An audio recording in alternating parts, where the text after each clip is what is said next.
सरगोदा में 9 मुहर्रमुल हराम पर शोहदा करबला की याद में मुक़य्यर हजरात की जानिब से नज़र व न्याज का एहतमाम किया गया। इस बारे में मजीद जानते हैं डॉन न्यूज़ के नुमाइंदे सैफ खान से। सैफ खान, बताइएगा क्या तफसीलात हैं?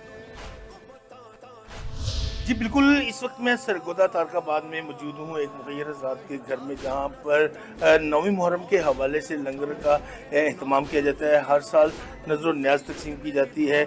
उनका कहना है कि ये जो रवायत है हमारे बुज़ुर्गों से चली आ रही है, और 9वीं मुहर्रम वो दिन है कि जब हज़रत इमाम हुसैन रज़ी अल्लाह तआला अन्हु और उनके साथियों ने मैदान करबला में इस्लाम की सरबुलंदी के लिए जो अजीम कुर्बानियाँ दी थी, उनकी याद ताज़ा करने के लिए ये रात भर लंगर पकाते हैं और फिर दिन में जो है कि उनको मुस्तहिक अफराद में तकसीम करते हैं। इस वक्त भी हमारे साथ वो शहरी मौजूद है, उनसे बात करते हैं कि उनका क्या कहना है आज के दिन के हवाले से। अस्सलाम वालेकुम जी, ये लंगर जो है हर साल 9 मुहर्रम को हम तैयार करते हैं।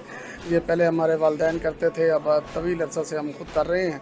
तो ये दलीम पकाते हैं, सारी रात हम अपनी फैमिली मिल के दलीम बनाते हैं और ये अजीज़ वकारा मालेदारों में और मुस्तकीन में तकसीम किया जाता है। देखा कि इनकी बात सुनी, इनका यही कहना था कि ये जो रवायत है हमारे अरसा दराज से बुजुर्गों से चली आ रही है, और ये रवायत हम भी चला रहे हैं, क्योंकि इस काम को, इस अमल को करने के बाद हमें ज़हनी और रूहानी सुकून मिलता है। जी सैफ, बहुत शुक्रिया, आप हमें अपडेट कर रहे थे।